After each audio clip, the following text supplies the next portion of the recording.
Hi friends, നമസ്കാരം. ഓരോ മനുഷ്യരും വ്യത്യസ്തരാണ്. അതുകൊണ്ട് തന്നെ ചെയ്യുന്ന ഓരോ പ്രവൃത്തിയിലും ആ വ്യത്യസ്തത കാണാൻ പറ്റും. ഏത് രീതിയാണെങ്കിലും അതിൻ്റേതായ പ്ലസ് പോയിൻ്റ് ഉണ്ട്, പിന്നെ ചില ലിമിറ്റേഷൻസും ഉണ്ട്. നമ്മളിപ്പോൾ ഒരു കാര്യം ചെയ്യുമ്പോൾ ഒത്തിരി ഹാർഡായിട്ടാണ് ചെയ്യുന്നതെങ്കിൽ അത് എൻജോയ് ചെയ്യാൻ ബുദ്ധിമുട്ടായിരിക്കും. അപ്പം ഞാൻ ഇന്ന് പറയുന്നത് ലൈംഗികതയിൽ സാധാരണയായി പങ്കാളികൾ ചെയ്യുന്ന ഒരു വെറൈറ്റി രീതിയെക്കുറിച്ചാണ്. അതിനു മുമ്പ് ഈ ചാനൽ ആദ്യമായിട്ട് കാണുവാണെങ്കിൽ ഒന്ന് ലൈക്ക് ചെയ്യണം, സബ്സ്ക്രൈബ് ചെയ്യണം, പിന്നെ അയക്കാൻ പറ്റുന്ന കൂട്ടുകാർക്കൊന്ന് അയച്ചു കൊടുക്കണം കേട്ടോ. ഇതിനകത്ത് തന്നെ രണ്ട് തരത്തിലുള്ള ആൾക്കാരുണ്ട് കേട്ടോ. ഒന്ന്, ഏത് കാര്യം ചെയ്താലും സ്വയം ആസ്വദിച്ച് ചെയ്യുന്നവർ. അവർക്ക് അതിനകത്ത് തീവ്രമായൊരു ഇഷ്ടം ഉണ്ടായിരിക്കും. തന്നെയല്ല, അത് ചെയ്യുമ്പോൾ ഒരു പ്രത്യേക സംതൃപ്തി കണ്ടെത്തുന്നുണ്ട്. അവർക്ക് ഇഷ്ടപ്പെട്ട കാര്യങ്ങൾ ചെയ്യാനായിട്ട് സാഹചര്യങ്ങൾ സൃഷ്ടിക്കും, മുൻകൈ എടുക്കും. തന്നെയല്ല, ഇതിനകത്തൊരു നെഗറ്റീവ് ചിന്ത അവർക്ക് കാണത്തില്ല. അതുകൊണ്ട് തന്നെ പൂർണ്ണമായിട്ട് ഉൾക്കൊള്ളാൻ പറ്റും. എന്നാൽ മറ്റൊരു കൂട്ടരുണ്ട് കേട്ടോ. അവർക്ക് ചില കാര്യങ്ങൾ സ്വയം ആസ്വദിക്കാനുള്ള കപ്പാസിറ്റി കുറവാണ്. പക്ഷേ അവരെല്ലാ കാര്യത്തിലും കൂടെ കൂടുകയും സഹകരിക്കുകയൊക്കെ ചെയ്യും കേട്ടോ. എന്നാൽ ഞാൻ നേരത്തെ പറഞ്ഞ പോലെ അതിനോട് തീവ്രമായ ഇഷ്ടമൊന്നുമില്ല. മറ്റൊരാളിൻ്റെ സംതൃപ്തിക്ക് വേണ്ടി അവർ എന്തൊക്കെയോ ചെയ്യുന്നു എന്നേ ഉള്ളൂ. അപ്പോൾ എന്ത് കാര്യം എടുത്താലും ഈ രണ്ട് സ്വഭാവ രീതിയുള്ള ആൾക്കാരെ നമുക്ക് കാണാൻ പറ്റും. ഈ പറയുന്ന രണ്ട് രീതിയിലുള്ള ആൾക്കാരും ഇതിനകത്തും ഉണ്ട്. എന്നാൽ ചില സാഹചര്യത്തിൽ മറ്റുള്ളവർക്ക് അവരെ തിരിച്ചറിയാൻ പെട്ടെന്ന് പറ്റത്തില്ല. എന്നാൽ ഒരു വ്യക്തിയെ സംബന്ധിച്ച് ഇത് സ്വയം നന്നായിട്ട് തിരിച്ചറിയാൻ പറ്റും. എല്ലാവർക്കും അറിയാൻ പറ്റും. ഇഷ്ടത്തോടുകൂടി തന്നെയാണോ ചെയ്യുന്നത്, ഇത് ചെയ്യുമ്പോൾ ഒരു പ്രത്യേക റിലാക്സേഷൻ കിട്ടുന്നുണ്ടോ, അതോ മറ്റൊരാൾക്ക് വേണ്ടി അങ്ങ് ചെയ്യുവാണോ, ഇതൊക്കെ നമുക്ക് തന്നെ അറിയാൻ പറ്റും. ഇത് ഞാനിവിടെ പറഞ്ഞ എന്തിനാന്ന് വെച്ചാൽ, ഇതിനകത്ത് തന്നെ വ്യത്യസ്തമായ പല രീതികളുണ്ടല്ലോ. ഇതൊക്കെ തന്നെ നമുക്ക് ആസ്വദിക്കണമെന്നുണ്ടെങ്കിൽ പങ്കാളികൾക്ക് രണ്ടു പേർക്കും ഇതിനോട് തീവ്രമായ ഇഷ്ടമുണ്ടായിരിക്കണം. അതുപോലെ ആസ്വദിക്കാനും കഴിയണം. രണ്ടു പേര് ചേർന്നൊരു കാര്യം ചെയ്യുമ്പം അവരുടെ കെമിസ്ട്രിക്കകത്തൊരു പൊരുത്തം വേണം. എങ്കിൽ മാത്രമേ ആസ്വദിക്കാനൊക്കത്തുള്ളൂ.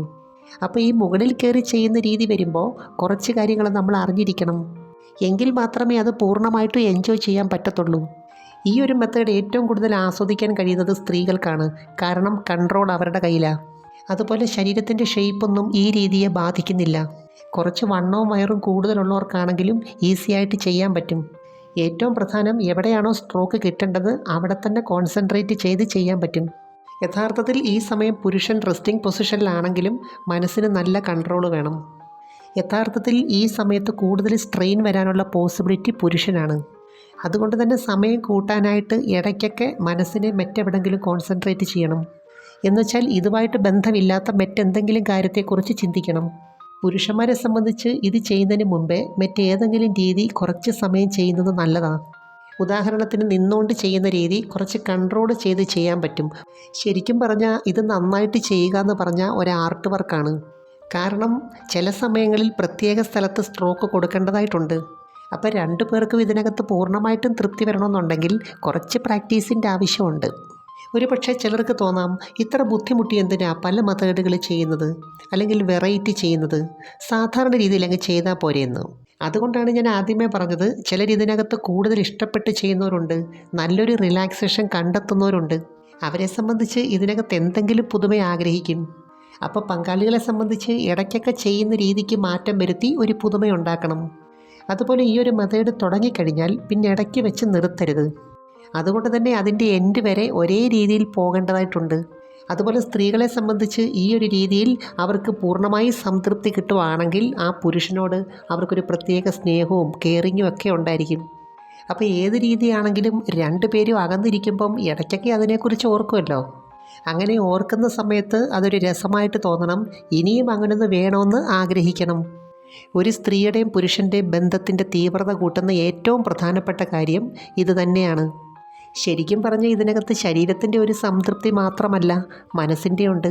അതുപോലെ തന്നെ ചില പ്രത്യേക മെത്തേഡ് ചെയ്യുമ്പോൾ നമ്മൾ സ്മാർട്ടാണെന്ന് അവർക്ക് ഓട്ടോമാറ്റിക്കായിട്ട് തന്നെ തോന്നും. എന്ന് വെച്ചാൽ ഇത് എങ്ങനെങ്കിലും ചെയ്തങ്ങ് അവസാനിപ്പിക്കുക എന്നുള്ളതല്ലല്ലോ. നമുക്കിതുമായിട്ട് ബന്ധപ്പെട്ട ഫാൻറ്റസികളുണ്ട്, ചിന്തകളുണ്ട്. അതൊക്കെ ഇടയ്ക്കൊക്കെ കയറി വരുമല്ലോ. ഇതുമായിട്ട് ബന്ധപ്പെട്ട് പുതിയ കാര്യങ്ങളൊക്കെ പരീക്ഷിച്ച് നോക്കാം. നമുക്ക് പറ്റുന്നതാണെങ്കിൽ കണ്ടിന്യൂ ചെയ്യാം. എനിവേ, നമുക്ക് മറ്റൊരു വീഡിയോയുമായി വീണ്ടും കാണാം. അപ്പോൾ ചാനൽ സബ്സ്ക്രൈബ് ചെയ്യാൻ മറക്കരുത്, ലൈക്ക് ചെയ്യണം. പിന്നെ അയക്കാൻ പറ്റുന്ന കൂട്ടുകാരെല്ലാം ഉണ്ടെങ്കിൽ ഒന്ന് അയച്ചു കൊടുത്തോ കേട്ടോ. Thanks for watching. See next time. By.